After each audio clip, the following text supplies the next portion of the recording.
হরে কৃষ্ণ, রাধে রাধে। কামোদা একাদশীর ব্রত কত তারিখে পড়েছে এবং আমরা এই ব্রতটি কত তারিখে পালন করব? 8ই এপ্রিল নাকি 9ই এপ্রিল?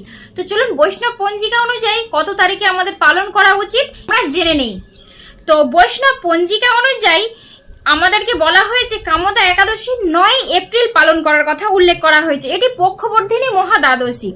তো এই পক্ষবর্ধিনী মহাদ্বাদশীটা আসলে কি সেই বিষয়ে আমরা আজকে জানবো এবং কোন কোন স্থানে 8ই এপ্রিল ব্রতটি পালন হবে সেটিও আমি আপনাদেরকে বলে দেব। তো প্রথমেই বলছি, এই 9ই এপ্রিল ব্রতটি পালন হবে পশ্চিমবঙ্গে, বাংলাদেশে, উড়িষ্যা এবং পুরীতে, আরো কিছু কিছু স্থানে হবে। কিন্তু কোন কোন স্থানে 8ই এপ্রিল ব্রতটি পালন হবে বৈষ্ণব পঞ্জিকায় লেখা আছে।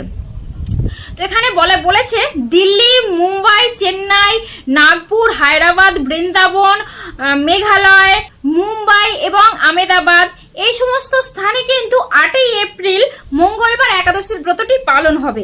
পক্ষবর্ধিনী মহাদ্বাদশী কেন বলা হয়েছে? তো পক্ষবর্ধিনী মহাদ্বাদশীর মাহাত্ম্যতে এটি উল্লেখ রয়েছে, অমাবস্যা কিংবা পূর্ণিমা সম্পূর্ণ হয়েও প্রতিপদে কিছু মাত্রা থাকলে তার পূর্বে দ্বাদশী তিথির নাম পক্ষবর্ধিনী।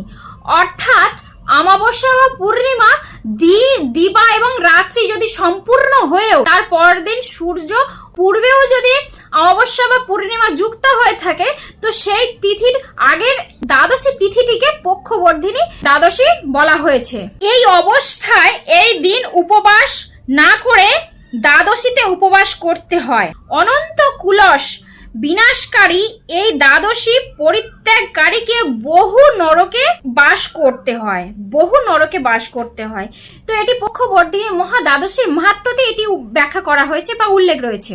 পালনের সময় 10ই এপ্রিল অর্থাৎ বৃহস্পতিবার ভোর 5:20 থেকে 9:32 মধ্যে আমরা পালনটি করব।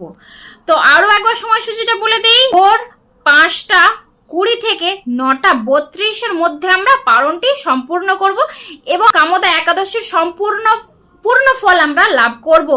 তার সাথে পক্ষবর্ধিনী মহাদ্বাদশীরও পূর্ণ ফল আমরা লাভ করতে পারবো।